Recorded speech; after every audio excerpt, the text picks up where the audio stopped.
Remue ménage.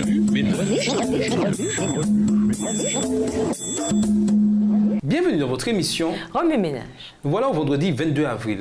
Guérison spirituelle plus grand que guérison physique. Lisons Matthieu 9, les versets 1 à 8. Matthieu 9, les versets 1 à 8. Jésus étant monté dans une barque, traversa la mer et alla dans sa ville. Et voici, on lui amena un paralytique couché sur un lit. Jésus, voyant leur foi, dit au paralytique, « Prends courage, mon enfant, tes péchés te sont pardonnés. » Sur quoi, quelques scribes dirent au-dedans d'eux, « Cet homme blasphème. » Et Jésus, connaissant leurs pensées, dit, « Pourquoi avez-vous de mauvaises pensées dans vos cœurs? Car lequel est le plus aisé de dire, « Tes péchés sont pardonnés » ou de dire, « Lève-toi et marche » Verset 6. Or, afin que vous sachiez que le Fils de l'homme a sur la terre le pouvoir de pardonner les péchés, lève-toi, dit-il au paralytique, prends ton lit et va dans ta maison. Et il se leva et s'en alla dans sa maison. Quand la foule vit cela, elle fut saisie de crainte et elle glorifia Dieu qui a donné aux hommes un tel pouvoir.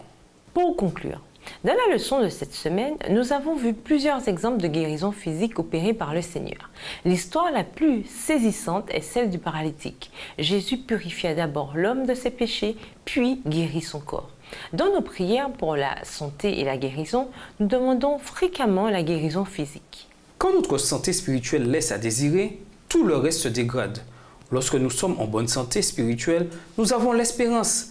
Même si Dieu ne nous guérit pas toujours de nos maladies physiques ici-bas, nous avons la promesse que nous passerons l'éternité avec lui dans un corps resplendissant de santé.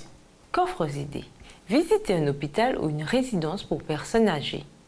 Faites de votre mieux pour partager votre foi tandis que vous interagissez avec les résidents. Faites une liste d'histoires bibliques où Jésus a guéri des malades, physiquement ou spirituellement.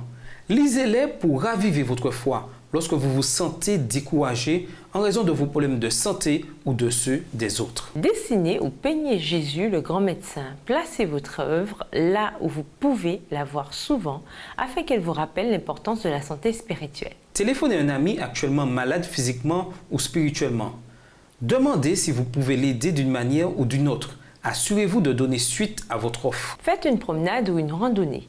Utilisez ce temps en nature pour prier et pour demander à Dieu de vous montrer les secteurs malades de votre vie. Composez un morceau de musique ou créez un pantonyme qui dépeint la transition entre la maladie du péché et la découverte de l'espérance et de la guérison spirituelle en Jésus.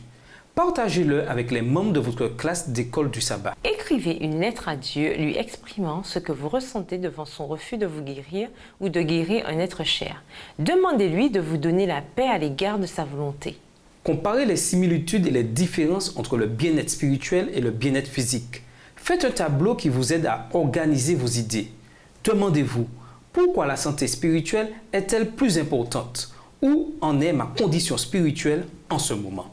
Pour aller plus loin, nous vous invitons à lire 2 Chroniques 7, le verset 14, Somme 103, les versets 2 et 3, Jérémie 17, le verset 14, Jérémie 30, verset 17, ainsi que dans le livre Jésus-Christ, au chapitre 36, aux pages 334 à 338, écrit par Ellen G. White, ainsi que le livre Prescription for Spiritual Health, Prescription pour être en bonne santé spirituelle, livre écrit par W.D. Register.